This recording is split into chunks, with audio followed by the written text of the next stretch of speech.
Alors, les amis, bonsoir. Je suis en train d'écouter un débat où il est proposé, je ne sais pas si à quel niveau ce débat est déjà arrivé, si c'est très sérieux ou pas, mais il est proposé de bloquer les comptes bancaires des étrangers sous OQTF, sous obligation de quitter le territoire français.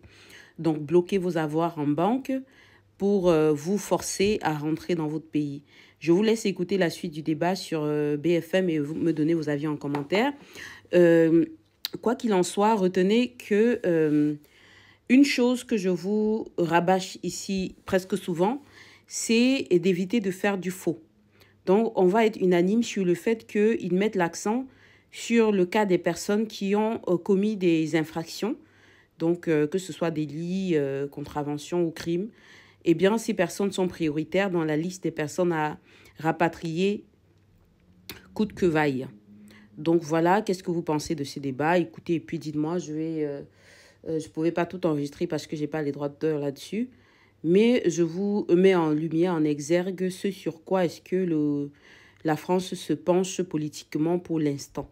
Lorsque ça va arriver au stade de texte de loi, ça va vraiment intéresser le juridique, eh bien, je vous en parlerai un peu plus en détail. Voilà, pensez à vous abonner pour plus d'informations. Je suis pour vous Lady, la juriste des sans-papiers de France. Je suis juriste doctorante dans une université francilienne où je suis également vacataire pour un DU, IDE, EDI, autant pour moi, équité, diversité, inclusion.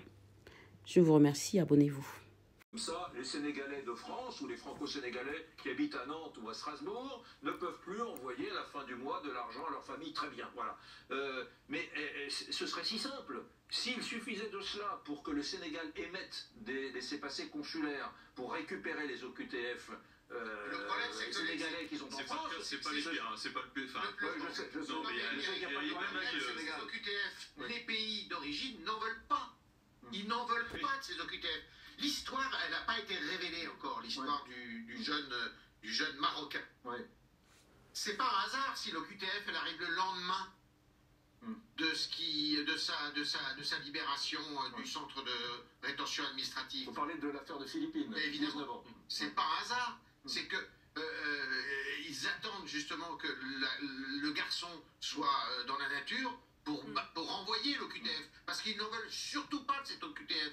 Les Algériens ne veulent pas de leur OQTF. Les Tunisiens n'en veulent pas, les Marocains n'en veulent pas, les Sénégalais, personne n'en veut. Oui, mais l'idée justement c'est de leur mettre la pression. Comment vous feriez?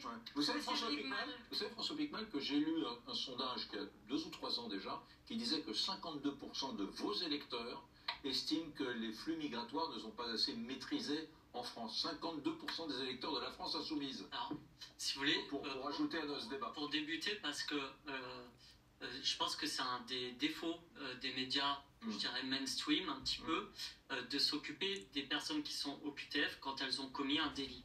Et il y a des mesures administratives pour ça, mais c'est 5,7% des personnes qui ont une OQTF qui sont mises en cause pour des troubles à l'ordre public. L'immense majorité des personnes qui ont des OQTF, ce sont des braves gens qui sont insérés dans notre société et qui, parce que on a fait un manque de moyens du point de vue administratif dans les préfectures, mais aussi du point de vue judiciaire. On a des chiffres là-dessus. Cela dit, oui, on va vous laisser finir. C'est un débat. Vous me coupez dans mon propos. Et d'être en situation irrégulière, c'est tout. Voilà, sur le sol de France. Alors, pour répondre un petit peu, non mais c'est intéressant, tout à l'heure vous parliez de 130 000 OQTF par an, c'est effectivement le dernier chiffre dont on dispose. 2022, 130 000 OQTF délivrés, combien d'exécutés? Seulement 7%, environ 8 à 9 000. Parmi celles qui sont exécutées, on va s'intéresser quasi essentiellement à des gens qui ont eu des problèmes, des délits ou des crimes. C'est-à-dire des personnes qui ont été condamnées. C'est elles, ces personnes-là, qui vont être véritablement expulsées. En revanche, je vous l'avais dit, il y a aussi des personnes dont le seul délit est d'être en situation irrégulière. Ces gens-là peuvent être placés en centre de rétention et là, on a du mal à les exécuter. Mais le plus énormément. gros des OQTF,